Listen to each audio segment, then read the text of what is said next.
अपन बात कर रहे थे सीमांत अभिकर्म की।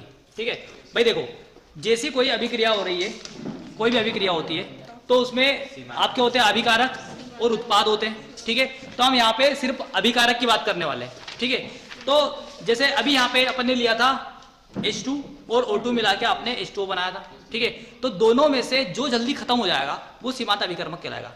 ठीक है, समझो एक एग्जांपल लेते हैं, सपोज करो एक एग्जांपल लेते हैं, आपको उससे समझ में आएगा। ठीक है, एग्जांपल के बाद में अपन इसकी डेफिनेशन देखने वाले और फिर उसके बाद में एग्जांपल देखने वाले दूसरा जो रियल एग्जांपल। ठीक है, मान लो कि आपको रोटी बनानी है। ठीक है, रोटी बनानी है तो अगर 100 ग्राम आटा, ठीक है, और उसमें 5 ग्राम जो होता है वो नमक लगता है। ठीक है, 5 ग्राम क्या लगता है? नमक लगता है 5 ग्राम। ठीक है, और उससे मिलकर आपकी जो रोटी बन रही है, एक रोटी बनती है, अभी उसको कंसीडर नहीं करते। ठीक है, समझ लेते कि उससे आपकी एक रोटी बन रही है। क्लियर है क्या?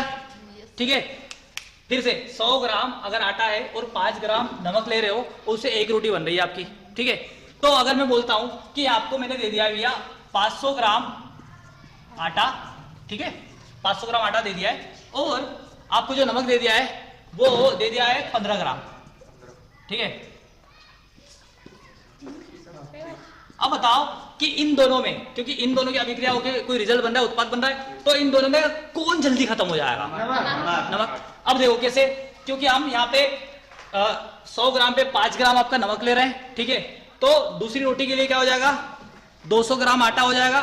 ठीक है, और मतलब ऐसे करके आप जैसे मानते हैं अभी, ठीक है, 100 + 5, 100 + 5, 100 + 5 ग्राम। ठीक है, मतलब आपका 300 ग्राम आटे में ये नमक पूरा खत्म हो जाएगा 15 ग्राम। ठीक है, नमक पूरा खत्म हो गया 15 ग्राम।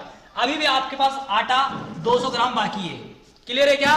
कितना बाकी है? 200 ग्राम बाकी है। मतलब इसमें सीमा किसकी खत्म हो गई? पहले नमक की। तो नमक जो होगा आपका वो होगा सीमांत अभिकर्मक। क्या होगा आपका? सीमांत अभिकर्मक। क्लियर है या नहीं है? ठीक है, तो ये तो हमने एक डे टू डे लाइफ का एक एग्जांपल देखा। ठीक है, रियलिटी में अपन यहाँ पे क्या देखने वाले? अभिक्रिया देखने वाले, और उस अभिक्रिया में अपन देखेंगे कि कौन सीमांत अभिकर्मक है कौन नहीं है। ठीक है, सीमांत अभिकर्मक को डिफाइन कैसे करेंगे कि भैया कोई सी भी अगर रासायनिक अभिक्रिया हो रही है और उसमें जो अभिकारक कम मात्रा में है या जितनी मात्रा चाहिए होती है जो उत्पाद बनाने के लिए, है ना, उससे कम मात्रा में होगा और जो जल्दी खत्म हो जा रहा है वही आपका सीमांत अभिकर्मक होगा। क्लियर है क्या? ठीक है, अभी हम यहाँ पे एग्जांपल लेंगे और उससे समझेंगे सीमांत अभिकर्मक क्या होगा। एक सवाल लेते हैं, अपन एक क्वेश्चन लेते हैं। सुनो, क्वेश्चन आपको दिया हुआ है 3 ग्राम H2O 29 ग्राम O2 से क्रिया करके H2O बनाती है। ठीक है, इसमें 3 चीजें निकाल ली है। सीमांत अभिकर्मक मतलब कौन जल्दी खत्म हो जाएगा, कौन सा अभिकारक जल्दी खत्म होगा, H2 होगा या O2, वो निकालना है। ठीक है, और किसकी मात्रा बच जाएगी और कितना H2O बनेगा वो। तो यहाँ पे सबसे पहले आपको रिएक्शन देखनी है कि H2 + O2 मिलके क्या बना रहा है? H2O बना रहा है। ठीक है, तो बैलेंस करेंगे यहाँ पे, तो 2 2 हो गया ना सारा बैलेंस। ठीक है, तो हमको पता है ना कि अगर हम अभी हमने रस समीकरण नीति में देखा था कि 4 ग्राम आपकी H2, ठीक है, और 32 ग्राम O2 मिल करके 36 ग्राम H2O बनाती है। ठीक है, मतलब क्या? अगर इसको मोल में देखना है आपको तो 2 मोल क्या है आपका?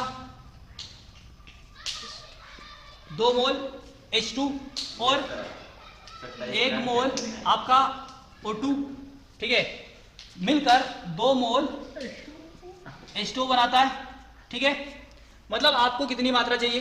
देखो भाई, 32 ग्राम के लिए आपको 4 ग्राम चाहिए, तो हम 1 ग्राम का निकालेंगे। मतलब ऐसा बना सकते हैं क्या कि 4 ग्राम क्या है यहाँ पे H2 और उसके लिए 32 ग्राम क्या चाहिए आपको? O2 चाहिए। ठीक है, तो यहाँ से 1 ग्राम H2 के लिए 32/4 ग्राम O2 चाहिए होगी। समझ में आया नहीं आया?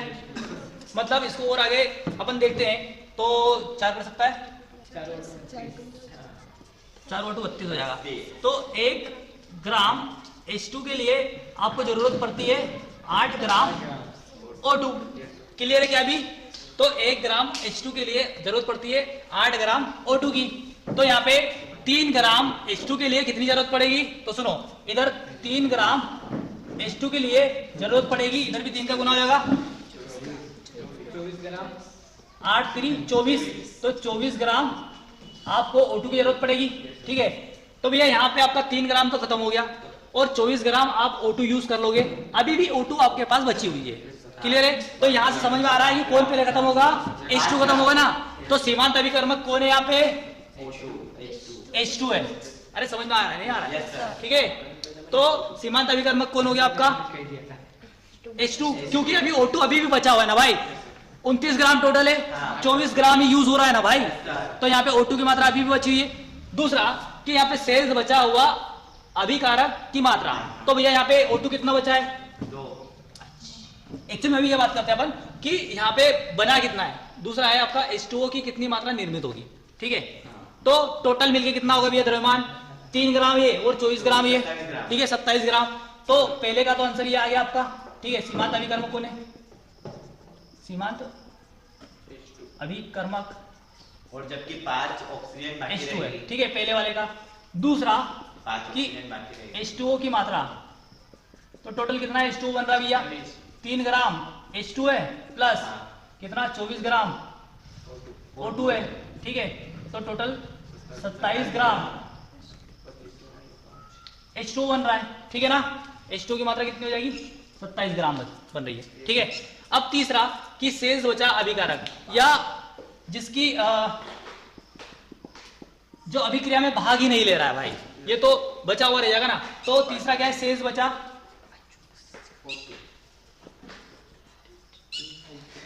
कौन बच रहा है भैया? O2 बच रहा है यहाँ पे।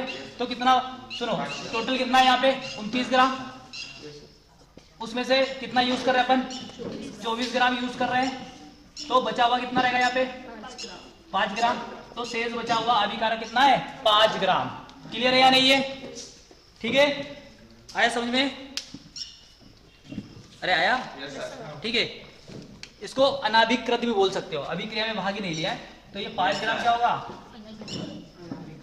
अनाभिकृत, मतलब ऐसा जो अपने क्रिया में भाग ही नहीं लिया इतना। ठीक है, क्लियर है क्या? छप अप्रतिक्रियाशील बोला सकते हैं।